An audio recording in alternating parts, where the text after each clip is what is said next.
Thank you for listening to Mormon Sex Info. This episode is an archived episode and is only now becoming publicly available. Mormon Sex Info relies on contributions. To contribute, please visit mormonsex.info. And now, please enjoy this episode.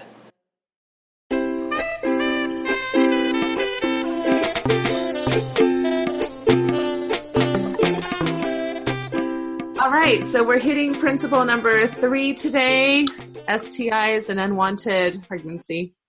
And HIV. So I would like to kind of get, obviously, way beyond the normal, like, sex ed that kids get at school and kind of talk about what we think are some of the, just more profound issues around those topics versus, I think a lot of people are like, oh, yeah, of course, like consent, right? Of course. Right. And your listeners really can't see right now that you're using the international symbol of dismissiveness. Right. Shoulders shrugged, arm waving across the face, head kind of glancing back like, it's this total dismissiveness. Right. And this is a common reaction to the sexual health principle of STIs, HIV, and pregnancy. It's a very common one. Now, we just have to go back a little bit because prior to the mid-1970s, this is all sexual health was. First of all, there was no such thing as HIV. So really, prior to the mid-1970s, sexual health meant two things on the planet. It meant you did not have an unwanted or unplanned pregnancy, and it meant you did not acquire a sexually transmitted infection. That was pretty much, literally on the globe, that was sexual health. So it was sort of like the absence of a negative outcome meant you had sexual health. It was the World Health Organization in the mid-70s that kind of said, there's something really not quite right about this. You don't have health just because you have the absence of a negative outcome. I think that's one of the things I like to just sort of put out to start with, is that when we're talking about this, we're well beyond this idea that all we have to do is prevent these two things from happening, and we have sexual health. There's 3 elements to this, and now we have the advent of HIV, so it's included in there. But we're really looking at sexual health is really about your relationship with contraception and your relationship with HIV and your relationship with sexually transmitted infections. And everybody has a relationship with those 3 aspects of sexual health. People might be thinking, oh my gosh, well, a gay male 17-year-old, what do they care about contraceptions? But, a recent sex research study actually showed there's a higher prevalence of unplanned and unwanted pregnancies amongst gay and lesbian identified teens than heterosexual identified teens. Interesting. You want to break that down for us? Well, the belief is that this is a way that gay and lesbian teens can pass as heterosexual to stay alive and stay safe in environments where if they were known they were gay or lesbian, they would be shunned from their community, possibly in danger of violence and physical harm. So if they're unassailably establishing their heterosexuality through pregnancy, they are safer, is really one way to think about it. Interesting. We don't want this to be a podcast where we tell you about how to avoid necessarily unwanted pregnancy through condoms or other forms of birth control. Although, can we start there a little bit? I mean, there are a lot of new birth controls out there, probably just in the last 5 or 10 years. My expertise, if you were really wanting to do a specific podcast on updates on contraception, there's many people far, far more qualified than I.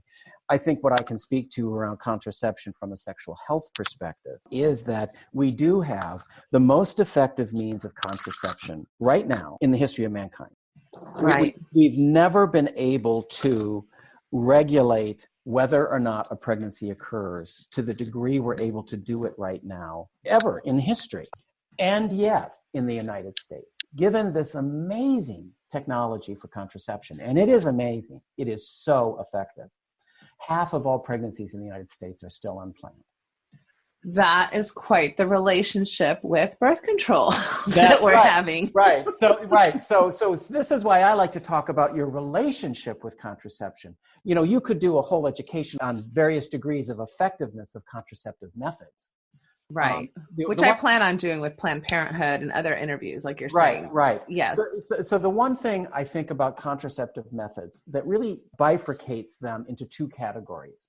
There are some contraceptive methods that only work while you're having sex. You have to make a decision while you're having sex to make that contraceptive method work. Then there are contraceptive methods that work because you use them when you're not having sex. Which brings the proactive type of mentality and problem with it, right? So in other words, if you're coming from a perspective where you shouldn't be having sex, or in a position where you're maybe conflicted with the idea of having sex, but you're preparing to have sex by being on some type of birth control that is proactive, then that, I'm guessing that's one of the issues, at least with teens. And well, that's the issue with everybody. That's not a teen issue. You know, there are many people in their religious communities and adult communities who the use of contraceptions is a conflict because of their cultural or religious beliefs. Just the use of it at all. Just the use of it all. Right, That's right. right. Just the use of all. And some people, the contraceptive methods they use can create lack of safety in the home. So if there's a domestic violence situation or other kind of threat of harm, contraceptive method is a form of control that a abuser or a violent person can hold over their partner. Like, I'm going to refuse to use a barrier. I'm going to refuse to use contraception. And usually because of pleasure or some ability to want to control the person. And so again, these in the sexual situation contraceptive methods tend to be less effective overall. And all we have to do is, I'm just going to move over to HIV for a second, because HIV has used the same method for preventing HIV as around pregnancy, and that's latex condom. And we also know that a physical barrier that's put in place during sex is a far less effective method for preventing HIV infection as well. So anytime you use a method to prevent an STI, HIV, or a pregnancy, and the method requires a thoughtful action while in the middle of a sex act, tends to be less reliable. Because from a sexual health perspective, sexual health is about balancing safety and pleasure. So in the heightened sexual situation of pleasure and excitement and connection and all the things and the pleasures that go with sex, the more heightened the pleasure, the more difficult it is for safety to compete well with pleasure. Pleasure takes over. So that makes sense. So this is why, from a sexual health perspective, you need to really think about what contraceptive method are you more likely to succeed with? Are you a person that can succeed with a contraceptive method in a heightened sexual state and say, put the condom on? Some people are confident enough to do that and can be fairly well practiced at it. But the dilemma is other people need to be more honest with themselves and look at their situation and determine, you know what, that's really not very likely for me.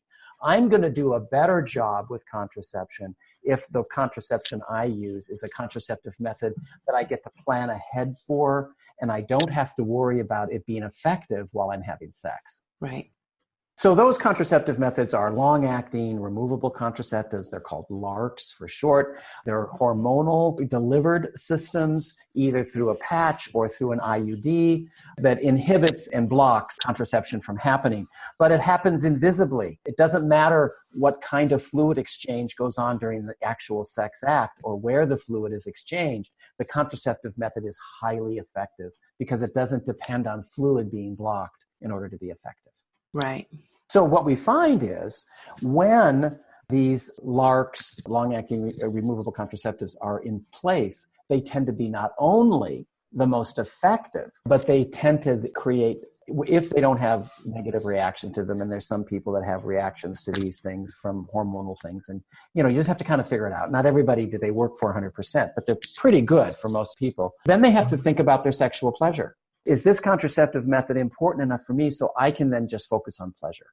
And for some people, that's really important. So, that's just another thing to sort of think about is having pleasure during sex a big enough focus for me? Does it take enough attention for me that I don't want to have to also deal with a contraceptive method while I'm also trying to figure out how to enjoy sex? Sure, which is in of itself an interesting task.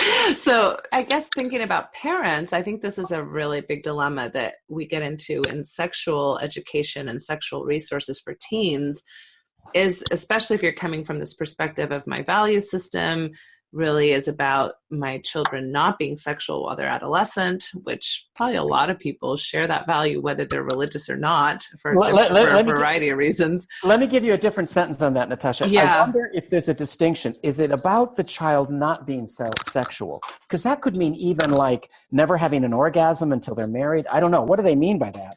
Or does it mean they have to wait for their sexual debut? That intercourse is not supposed to happen until a later date, probably married. What do you think you were commenting on there?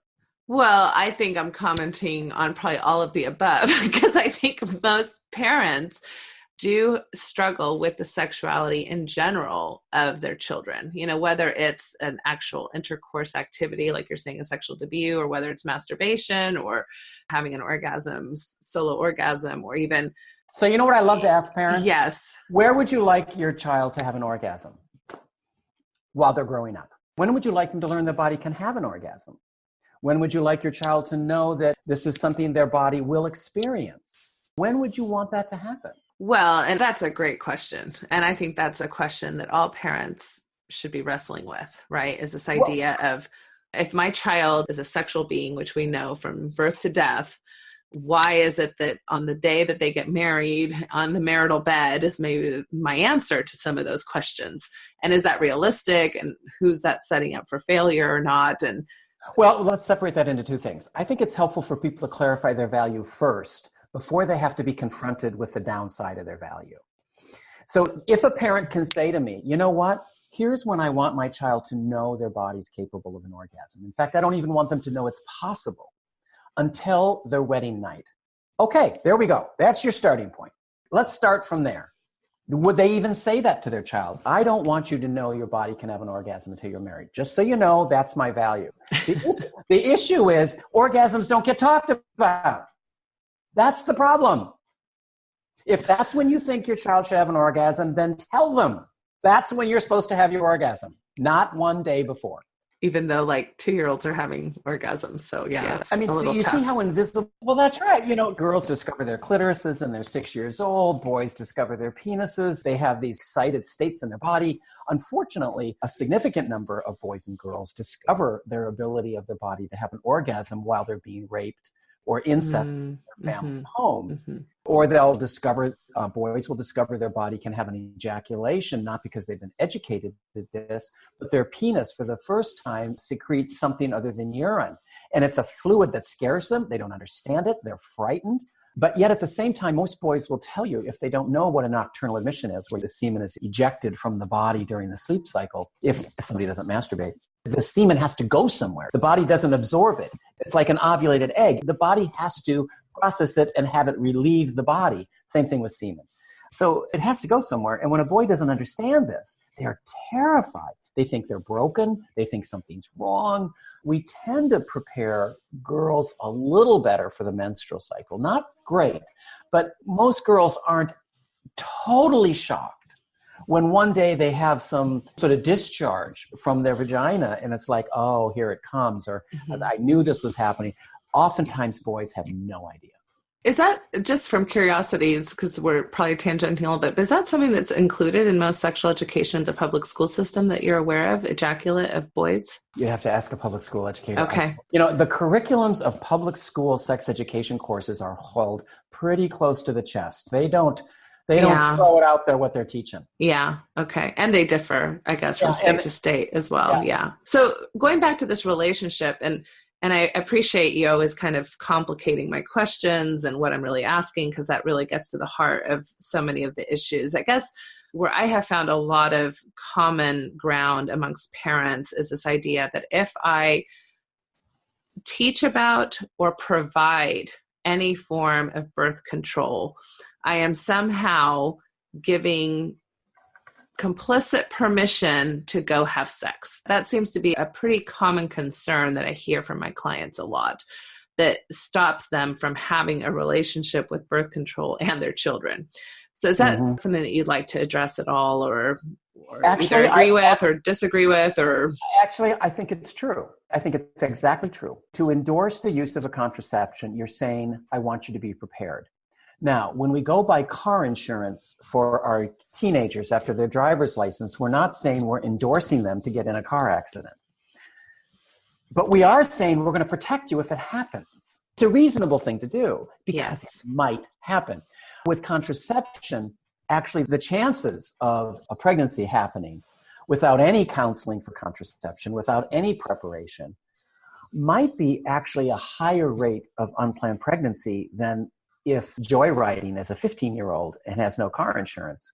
They're probably not as likely to get in an accident. What they're more likely to do is get stopped by a police officer, which is different. right? So we're coming to values, another sexual health principle. Which value, mom or dad or parent or caregiver, which value is more important to you? When the sexual debut happens or preventing an unplanned pregnancy? And I know you want both. I know you want both. But, I wish the world worked so beautifully. Where we get what we want. But, so you have to really do some soul searching with yourself here. And I don't know what your answer is going to be. But that's the question. This is a painful place for a parent to sit. Mm-hmm. Parents don't like sitting in this question. It is. The question forces us to admit and sit with the fact that our children are sexual beings. And that is something that I believe our culture has not prepared parents to do. We really don't have the skills or tools as parents to know how to do that well. So I don't want to shame parents, you're so lame that you can't do this. We weren't offered that when we were, as role modeling from our parents. This is an intergenerational issue. And we lack the skills of knowing how to sit with that nuance and that anxiety and the not knowing. What I just modeled in that sort of conversation a bit there, Natasha, is what I call a sexual health conversation. A sexual health conversation is when you're specifically describing some of the essential contradictions and conflicts that are inherent in sexual activity. Mm. Pleasure competes with safety. That's what it's always about. Pleasure is competing with safety. And an adolescent is at an age where they're trying to discover the pleasures their body can feel. And being curious about pleasure conflicts with safety. No different than a kid seeing how fast the car can go. And it conflicts with safety. But you know what? They want to see how fast that car can go. Can I go around this corner 40 miles an hour? Can I go around it 50 miles an hour? Let's see. Because it's kind of cool to figure it out. But it doesn't mean it's safe. And that's a contradiction in of itself with adolescents, right? Because developmentally speaking, it's part of their tasks to be testing some limits and to be pushing some of those boundaries. And yet that scares us to death as parents. So that's a contradiction in of itself, that we need to allow for some of that and at the same time be teaching and educating and protecting. So what I'm really committed to in my work, wherever I go, is to help people have more effective sexual health conversations. So you're noticing even in our interview, if I hear you state a sentence that I think could be shaped in a way that really lifts out the conflict that's inherent in these sexual health situations, I want the language of the conversation to actually articulate the conflict in a more human and empathic way. Yeah, absolutely. And I'm glad you do that, by the way. Yes. But I wanted your listeners to know that's the method behind the madness, is we don't, yes. Where do we learn how to do this? And so every time I'm in conversation and people are listening or paying attention to how I'm constructing my conversations, I want them to hear what a possible sexual health conversation sentence can sound like. Because I don't think these are out there a lot. That's why I'm so interested in these kinds of medium for education with my work, because they need to hear the conversation. And that's how we learn, is having it modeled.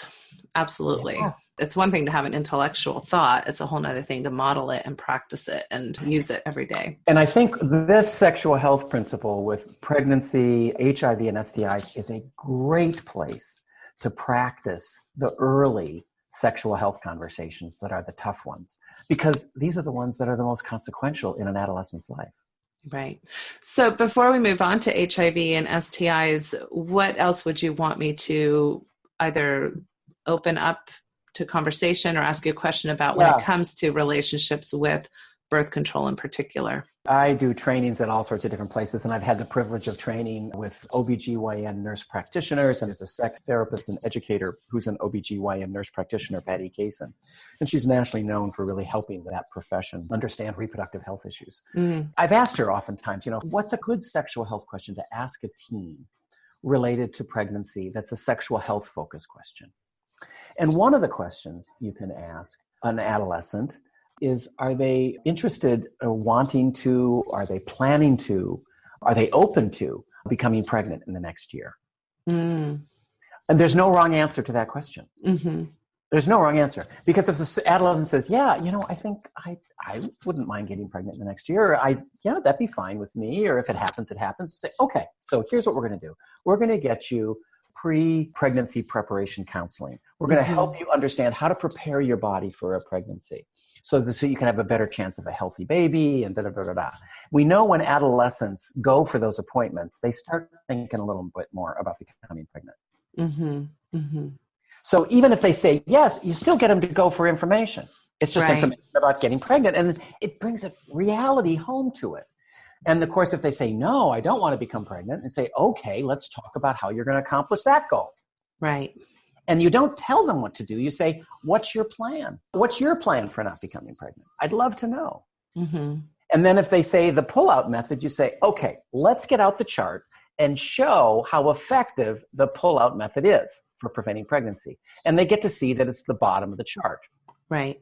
And you could say, what's your objection to using all these other ones, right? So that's another way to approach it. So rather than becoming preachy or teachy or, kind of talking at somebody, you just say, okay, here's the method you're interested in. And abstinence, by the way, is on that list.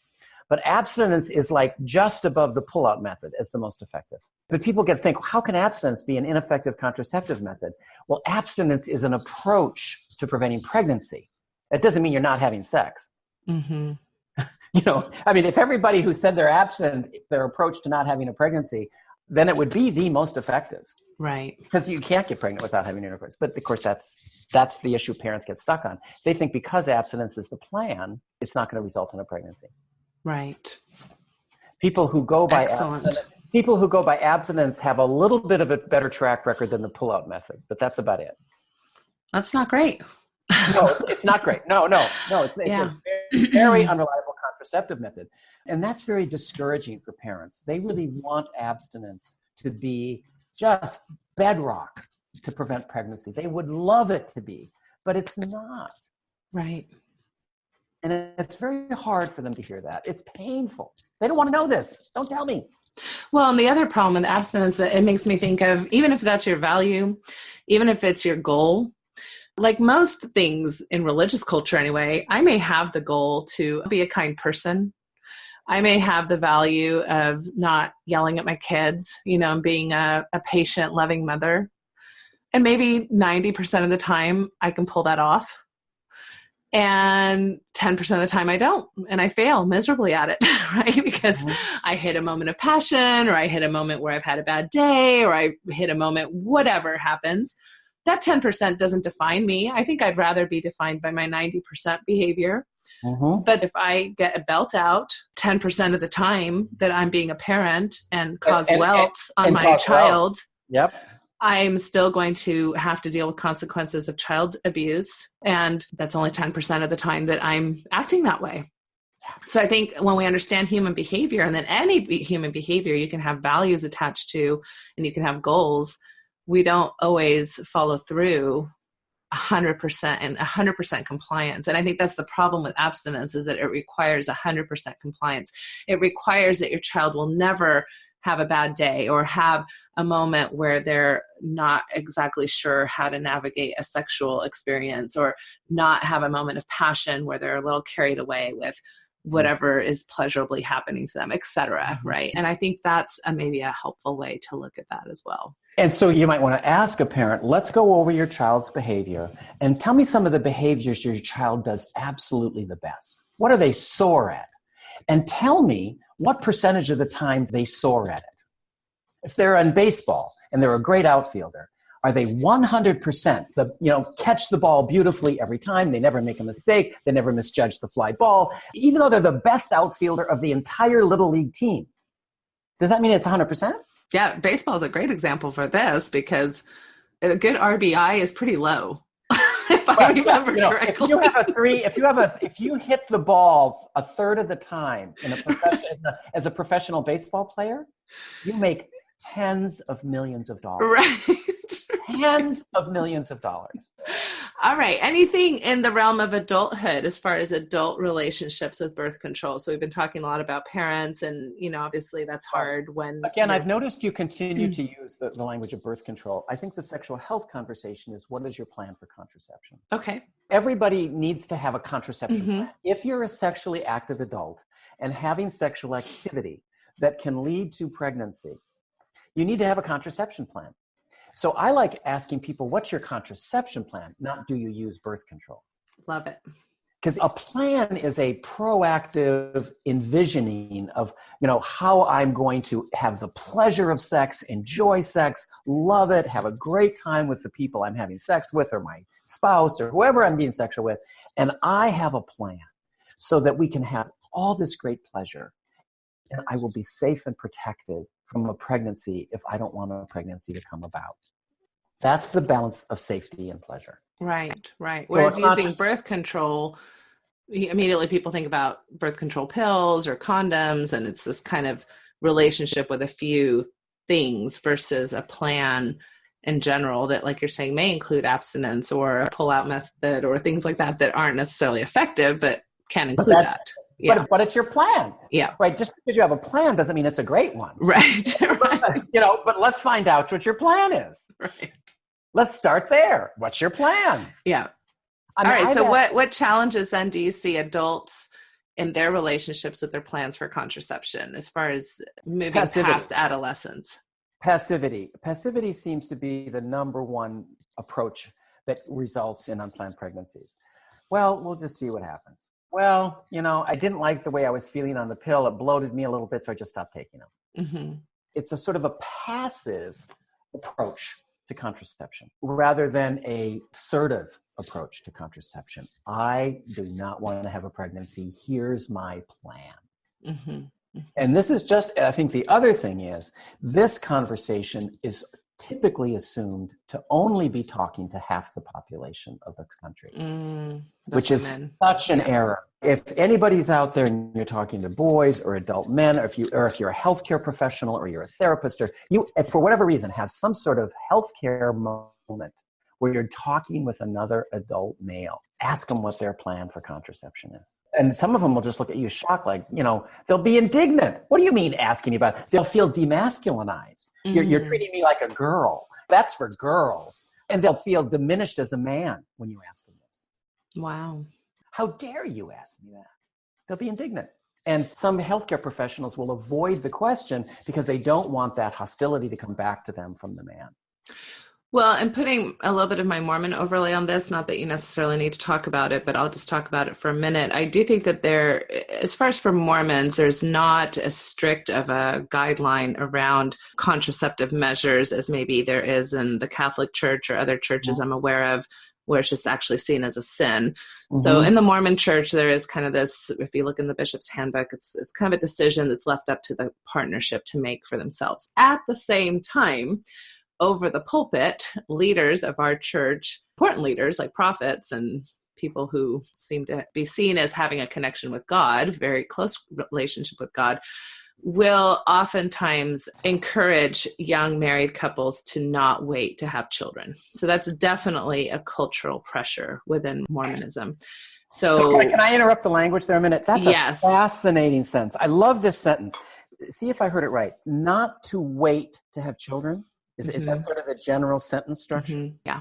So what they don't say is, we think it's best if you just stay off contraception. Mm-hmm. Now, isn't that an interesting sentence? Mm-hmm. Don't use contraception. We think that's a better idea when you're early in your marriage than to use contraception. Yeah. You think that's what they're saying? Not necessarily, because I think they want you to be having sex. So they're not encouraging the abstinence model in marriage.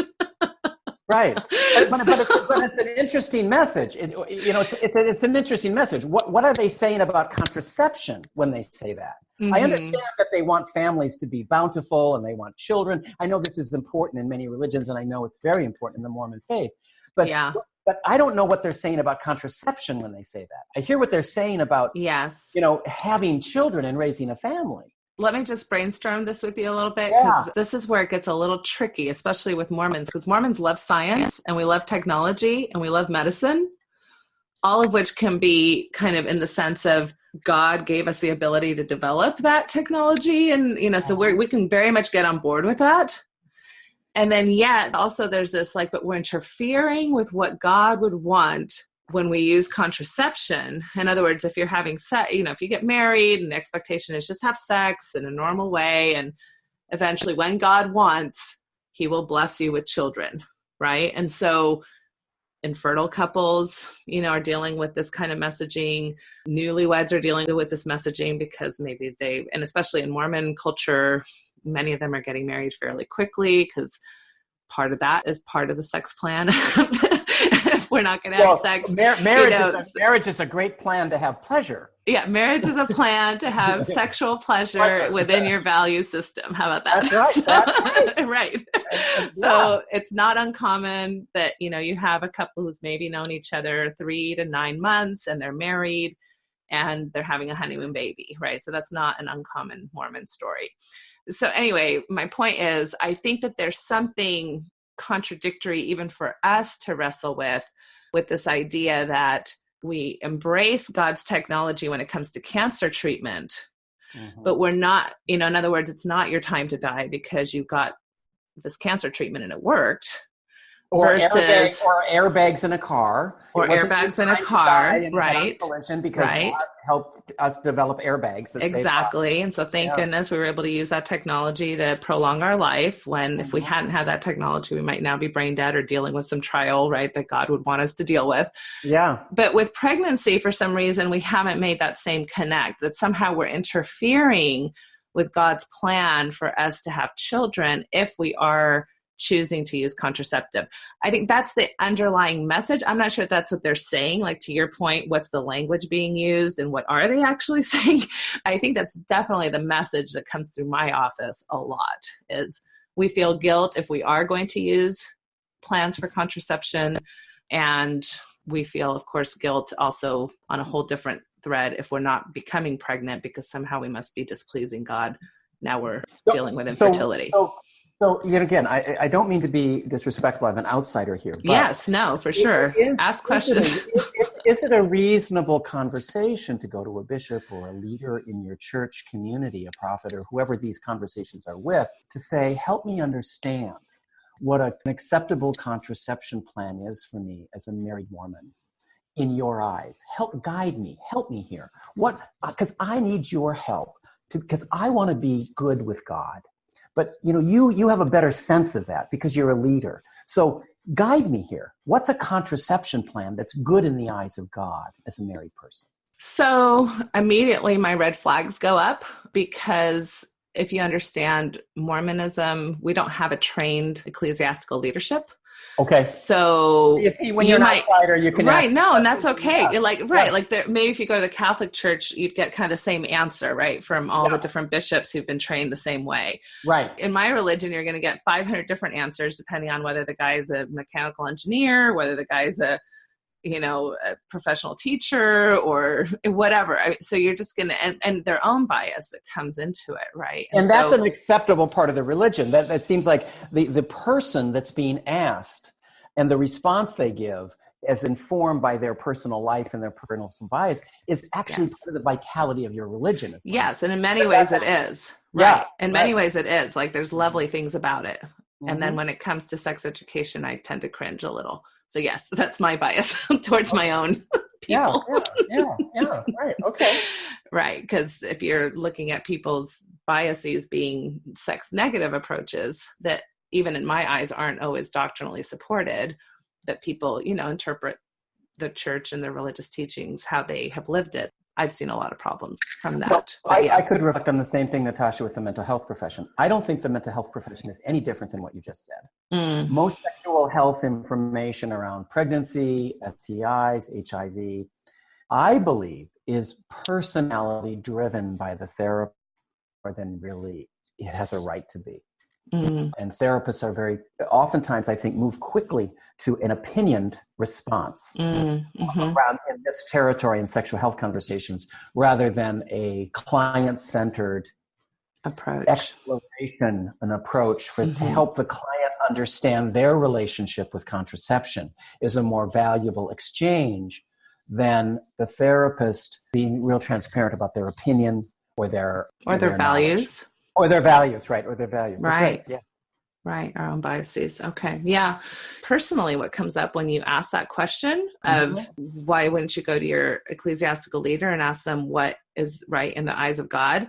I feel all my grumpy things coming up because I'm like, I love that word. I know. I'm like, who the hell are you to tell me what's okay with me and God, right? So it's kind of like, and that's a very Mormon part of me, because we do believe in this kind of personal revelation, that we have the right to our personal revelation. Okay. And so even within Mormonism, there's this kind of contradiction. Like on the one hand, you obey your leaders and you respect their authority and you respect their relationship with God, and they have the right to receive revelation for the church.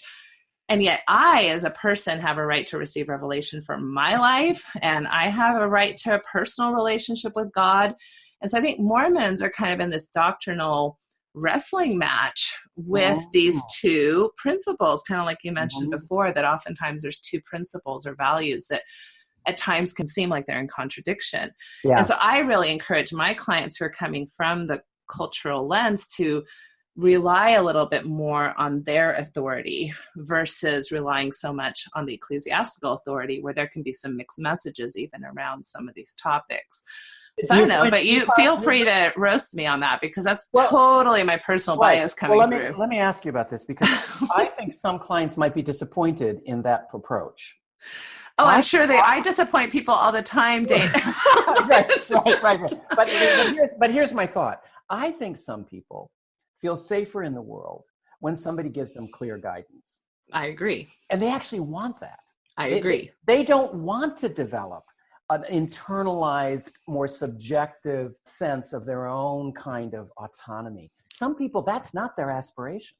So you're calling me out on my inability to be client-centered and letting them and allowing them to stay in that space without all my grumpy feelers going off, and then imposing my own values of self-development onto them, which I, by the way, can completely own and am in supervision for often. So. Okay, good. Well, but I appreciate you being honest about that, because I've had to learn this. I've had to learn this over time, that I've had the same bias. And I've had to come to accept that it's not for me to judge if this is how the person feels they'll live best on this planet. And for some people, how they think they're going to live best on the planet might look so different than me. Oh my God, so different than me. And yet, it looks like a good plan for life for them. So I'm more interested in how they came up with the plan, rather than if the plan looks like the way I think it should be. How did you come to determine that a kind of authorities that kind of give clear, varied directives that you follow, how did you come to determine that's actually a good plan of living for me? And are you wanting me to be that way as your therapist? Is that what you want? Right. The authority piece. Right. And then I have to wrestle with if I'm the right therapist for them. Well, and also the invitation that once you're down that conversation and you have gone and talked to your ecclesiastic leader, and then they maybe come back to you, how do they feel about that? You know, so in other words, when the ecclesiastical leader, for example, gave you their perspective on what's right with God, what was that like for you? Did that sit well with you or not? Does that seem to fit your other ideas about your plans in life? And then that can lead to a whole nother discussion as well. And somebody might say, I'm relieved. I'm so glad you told me exactly what to do. I feel less conflicted now. I'm going to go with that plan for a while. It's really relieving to just have that ambivalence resolved. Yeah. Well, good. All right. Thanks for blowing up my whole perspective on this. So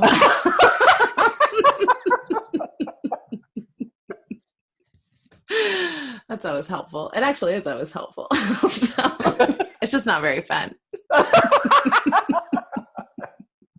And I like to have fun. So, all right. So we are pretty much almost at an hour, and we've spent this entire time on birth control, which I am perfectly fine with if you're okay with spending. We spent the hour on plans of contraception. See, I'm still doing it. I'm still doing it.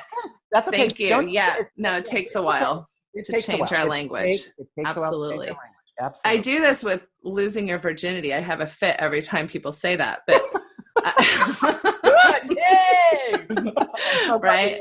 Yeah. No, and I just recently saw your debut word, which I loved. I've tried to find words like gaining an aspect of your adulthood, but not everybody's an adult when they have sex. And so I love how do you say it? Is it gaining? Having your sexual debut. Sexual debut. I love that. Right. So, and it's the most controversial sexual value and ethic on the planet.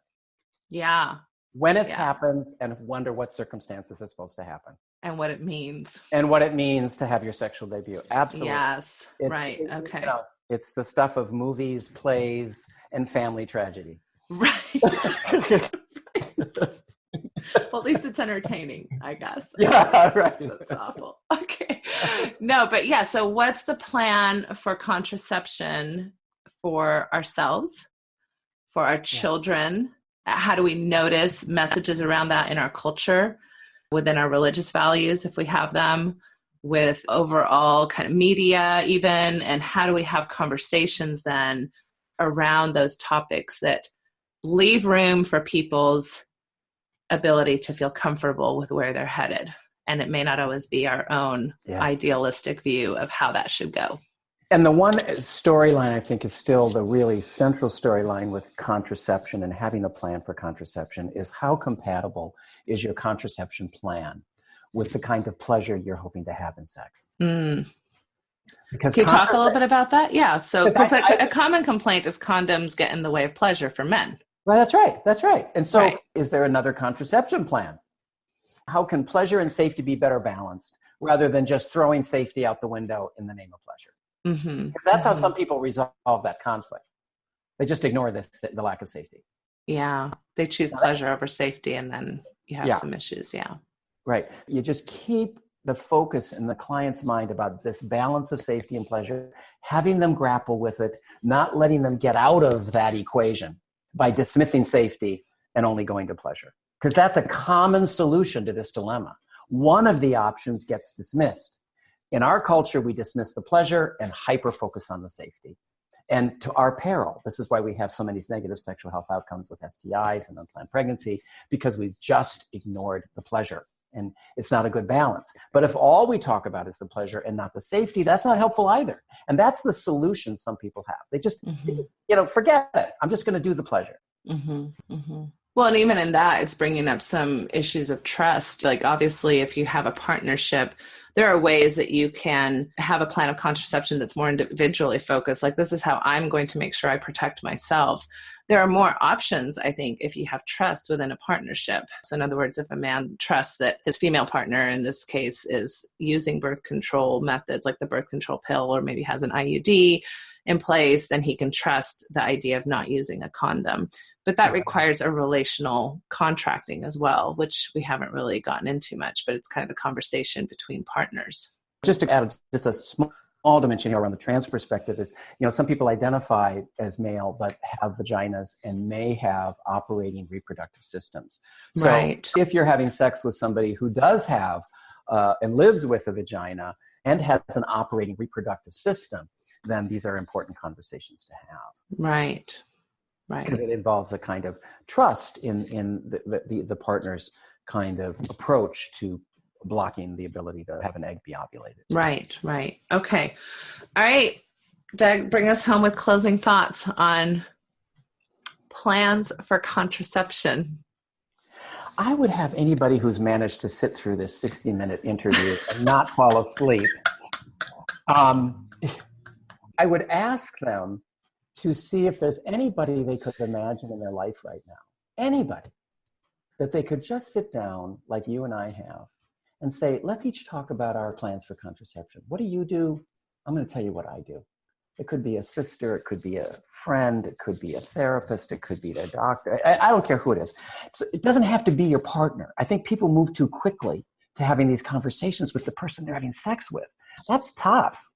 I mean, you and I had this conversation, and we are not partners. So there's a way to have these conversations, to practice them before you get into having it with the person that the stakes are the highest with. Right. So see what it's like to talk with just somebody about, hey, I heard this strange word, contraception plan, and I just want to see what it's like to talk about it. I like that. It is hard to talk about.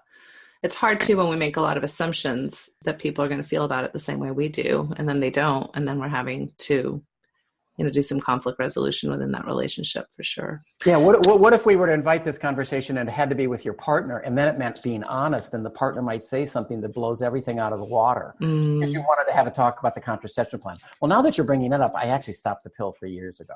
It's right. Like, whoa! Or, when I said I was going to get that vasectomy, I changed my mind. Or I had a vasectomy without you knowing. Or had a vasectomy without you knowing. Or I know we've been working towards getting pregnant, but I'd really rather not have a kid at all. Yeah, these conversations they happen all the time. Yeah, so contraception will bring up these more complicated issues, just by talking about your plan for contraception. Well, I found this to be extremely interesting, so I don't know why you feel that people are going to be bored. Well, you never know, right? I mean, who knows? I will allow your projection of that to stand, however. And I think, again, it may also be, too, that you're used to having these conversations, whereas I know that, I'm a fairly recent sex therapist, in the last 6 years. And I know a lot of my audience, we don't really know how to have these conversations. So I actually find this very interesting, and I hope listeners will, too. But as usual, thank you for your time, Doug, and we will pick up this ongoing series as soon as we can schedule our next interview. So Thank you so much for being on. Thanks for having me. It's been a delight.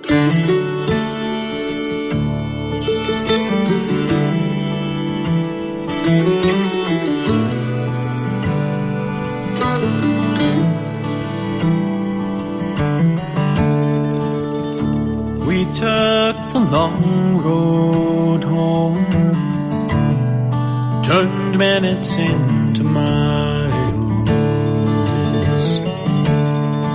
And as the evening traveled on, the sunset bathed your smile. We stopped beneath the desert stars, wrapped in each other's arms. Was as simple as I love you, an ordinary, extraordinary truth.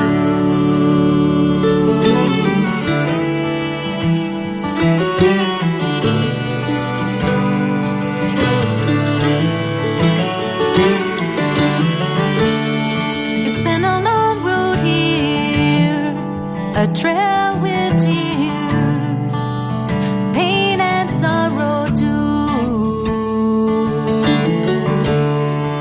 But through every storm we traveled on, like lovers do.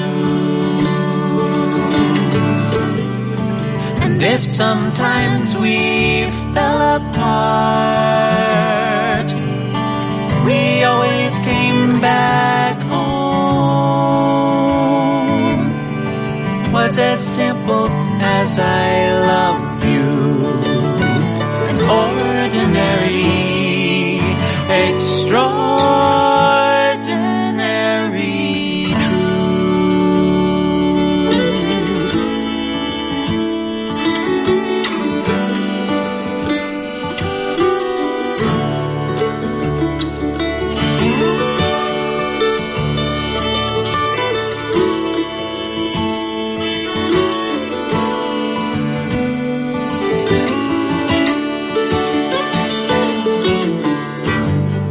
Some people say love is blind and forever is too long. But I see your eyes in every sunrise. Can't imagine life alone.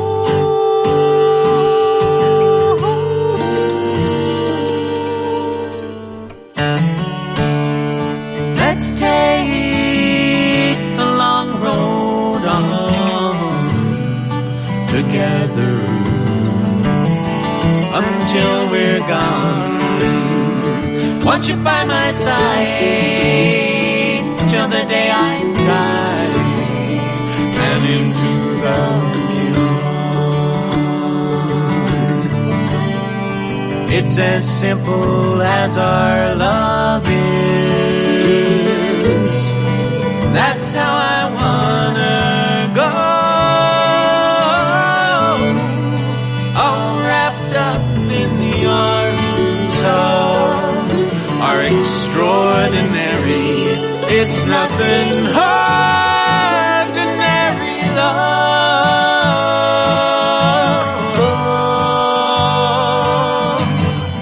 Ordinary. No, it's extraordinary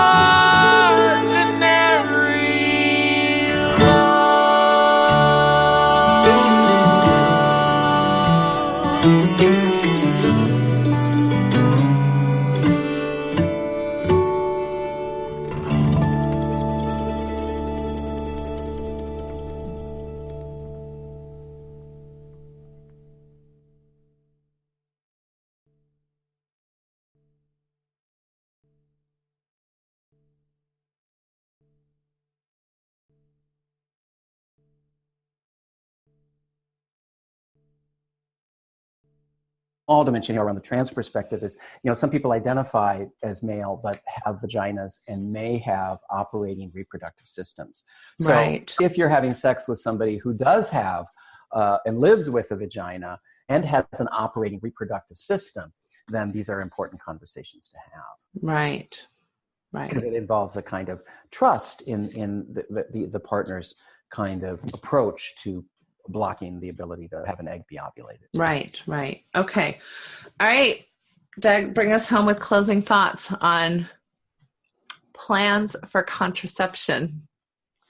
I would have anybody who's managed to sit through this 60-minute interview and not fall asleep. I would ask them to see if there's anybody they could imagine in their life right now, anybody, that they could just sit down like you and I have and say, let's each talk about our plans for contraception. What do you do? I'm going to tell you what I do.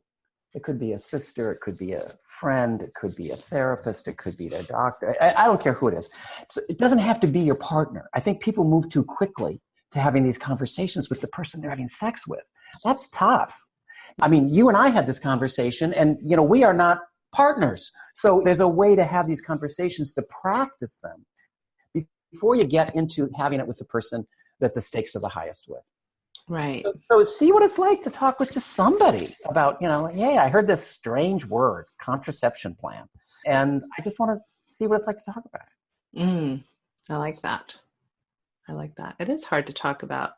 It's hard too when we make a lot of assumptions that people are going to feel about it the same way we do, and then they don't. And then we're having to, do some conflict resolution within that relationship for sure. Yeah. What if we were to invite this conversation and it had to be with your partner, and then it meant being honest, and the partner might say something that blows everything out of the water because you wanted to have a talk about the contraception plan. Well, now that you're bringing it up, I actually stopped the pill 3 years ago. It's right. Like, whoa! Or, when I said I was going to get that vasectomy, I changed my mind. Or I had a vasectomy without you knowing. Or had a vasectomy without you knowing. Or I know we've been working towards getting pregnant, but I'd really rather not have a kid at all. Yeah, these conversations they happen all the time. Yeah, so contraception will bring up these more complicated issues, just by talking about your plan for contraception. Well, I found this to be extremely interesting, so I don't know why you feel that people are going to be bored. Well, you never know, right? I mean, who knows? I will allow your projection of that to stand, however. And I think, again, it may also be, too, that you're used to having these conversations, whereas I know that, I'm a fairly recent sex therapist, in the last 6 years. And I know a lot of my audience, we don't really know how to have these conversations. So I actually find this very interesting, and I hope listeners will, too. But as usual, thank you for your time, Doug, and we will pick up this ongoing series as soon as we can schedule our next interview. So Perfect. Thank you so much for being on. Thanks for having me. It's been a delight.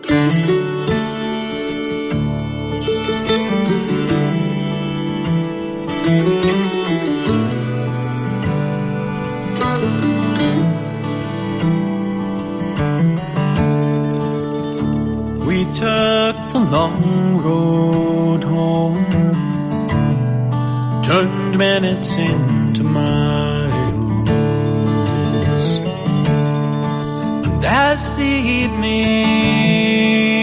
traveled on, the sunset bathed your smile. We stopped beneath the desert stars, wrapped in each other's arms. Was as simple as I love you, an ordinary, extraordinary truth.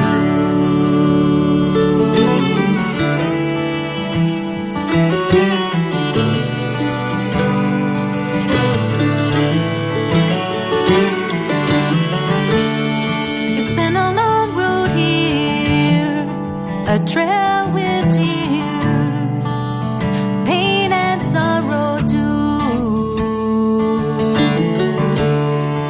But through every storm we traveled on, like lovers do. And if sometimes we fell apart, we always came back home. Was as simple as I love you, an ordinary, extraordinary truth.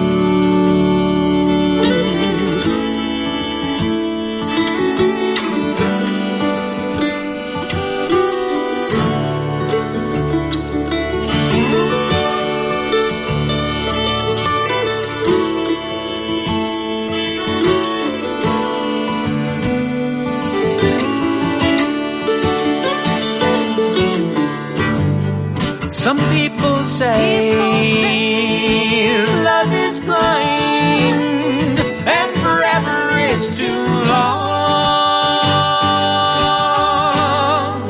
But I see your eyes in every sunrise. Can't imagine life alone.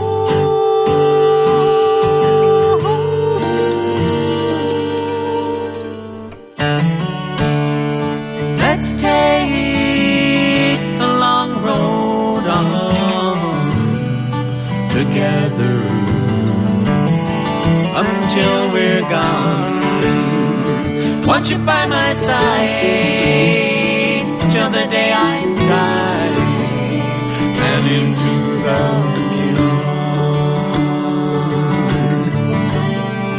It's as simple as our love is.